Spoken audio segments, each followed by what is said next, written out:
Alors, une fois que vous aurez accès à l'outil, vous allez arriver donc sur cette page qui est la page un peu de garde.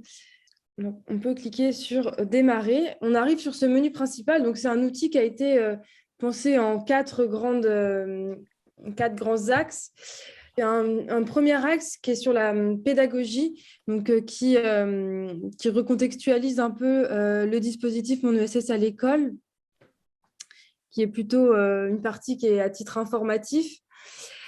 On a la partie démarche, qui est celle qui va qui va faire l'objet de ce temps après, puisque c'est vraiment la partie qui détaille les différentes étapes du dispositif Mon ESS à l'école. Donc, c'est aussi celle qui va être cruciale un peu pour les enseignants qui vont accompagner des projets. On a ensuite une troisième partie qui est dédiée sur l'accompagnement. Quelles sont les modalités d'accompagnement qu'on propose à l'ESPER? Donc, l'accompagnement humain, évidemment, mais aussi les ressources en ligne, les formations, les webinaires. Et enfin, la quatrième partie qui, elle, présente des exemples. Donc, c'est plus là pour inspirer les enseignants avant de se lancer, avoir cette partie qui présente l'école, mais également certains articles présentant les projets. Donc, je vous propose de vous montrer un peu la partie démarche, qui est donc la partie au cœur de cet outil qui présente le dispositif Mon ESS à l'école en 4 phases.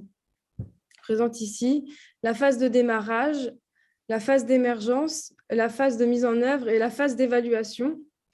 Donc, on va vraiment parler de phases, de grandes phases, 4 grandes phases. Et au sein des phases, on a des étapes.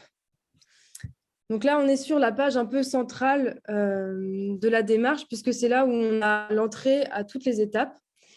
Donc, ce qu'on peut faire une fois qu'on arrive sur cette page, c'est de cliquer sur la phase, par exemple, de démarrage, qui présente les 3 étapes de la phase 1, que sont comprendre mon ESS à l'école, découvrir le ESS et poursuivre cette découverte en menant l'enquête. On a voulu créer ces étapes, donc toutes les étapes, pour offrir un cadre de référence aux enseignants qui s'inscrivent dans le dispositif. Mais bien sûr, elles sont facultatives, les étapes, elles sont aussi intervertibles. Certains voudront d'abord commencer peut-être plutôt par une séance de découverte de l'ESS, d'autres plutôt par la découverte du dispositif Mon ESS à l'école en soi. C'est vraiment ça. Ensuite, ce sera à la discrétion de chaque enseignant de voir ce qu'il préfère faire une fois qu'il sera lancé dans le projet Mon ESS à l'école. Donc, on a bien des phases, 4 grandes phases, au sein de chaque phase, des étapes. Et là, je vous emmène dans une étape. Chaque étape est organisée de la même manière. Donc, chaque étape, pour rappel, on a 12 étapes en tout. Donc, dans chaque étape, on a les objectifs élèves. Donc là, quand on survole, on a l'explication de ce qu'est un objectif élève. Les objectifs pédagogiques sont reprécisés et les savoirs qui seront acquis au cours de cette étape sont également formalisés.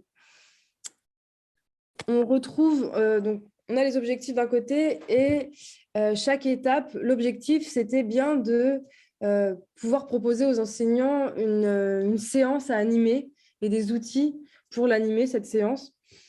Donc, on a pour chaque étape un programme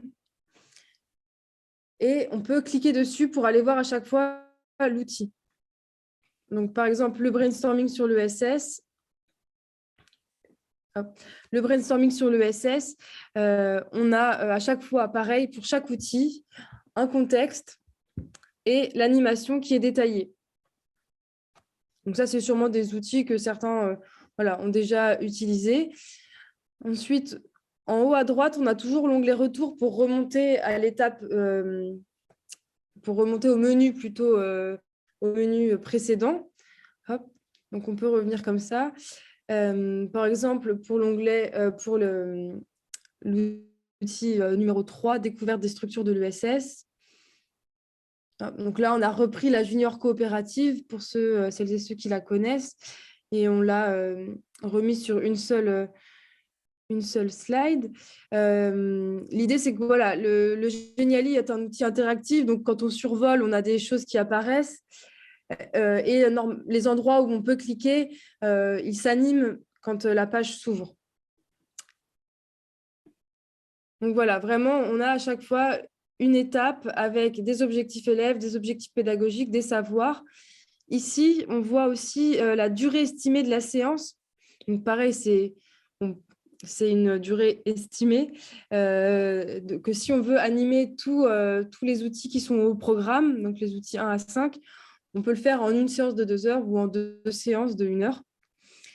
Et on a un petit point aussi sur le cadre pédagogique de la séance, avec des conseils également si certains enseignants souhaitent approfondir l'étape. Une fois qu'on est donc dans l'étape, là, voilà l'étape, on peut remonter à la phase et enfin remonter au menu.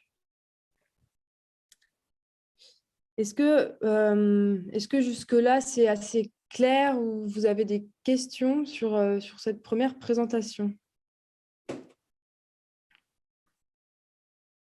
Moi, je trouve que c'est bien, c'est clair. C'est très structuré, je trouve. Ouais, c'est bien. Hein. C'est très intéressant parce que on a l'impression que il y a un fil conducteur très bien organisé pour aider les enseignants dans une démarche qui est très équilibrée. Moi, je trouve ça très bien.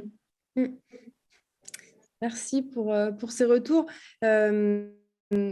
C'est vrai que, comme le disait Agathe au début, ça a été fait par un groupe de travail et de personnes qui interviennent en classe et qui ont pu nourrir de leur expérience le Geniali. Et vraiment, voilà, l'idée, c'est que les enseignants, en arrivant sur ce menu, voilà, comprennent les étapes par lesquelles ils peuvent passer, mais puissent aussi, indépendamment de là où ils en sont, aller piocher dans l'étape découvrir l'ESS, même s'ils sont plutôt arrivés déjà à la fin du projet. C'est que ce menu soit un peu une référence tout au long du projet.